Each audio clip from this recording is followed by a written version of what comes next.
Kahit walang oven, pwede pa rin tayo makapagluto ng masarap na carrot cake gamit ang steamer. Kaya naman, subukan nyo na rin gumawa ng carrot cake gamit ang steamer. Talaga namang napakasarap. Umpisahan na natin agad dito sa ating 2 piraso ng itlog. Large size po ang ginamit ko. Half cup ng mantika at 1 cup ng asukal. Lagyan rin natin ng 1 cup ng gatas at 1 teaspoon ng cinnamon powder. Dagdagan nyo na lang ng asukal kung medyo mahilig kayo sa matamis. Mix lang natin itong mabuti at iset aside.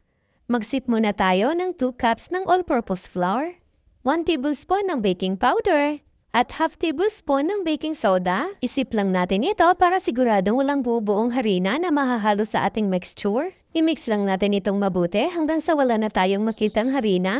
Bago natin ihalo dito ang 1 medium size ng grated carrot at half bar ng cheese. Pero optional lang po ang paglalagay ng cheese. I-mix lang natin itong mabuti. Once ganito na ang consistency, pwede na po natin ito ilipat sa ating baking pan. Nilagyan ko lang ng parchment paper ang baking pan para hindi tayo mahirapan sa pag-unmold mamaya. Lalagyan lang natin ito ng raisins pero optional lang po ito. At steam lang po natin ito ng mga 45 minutes.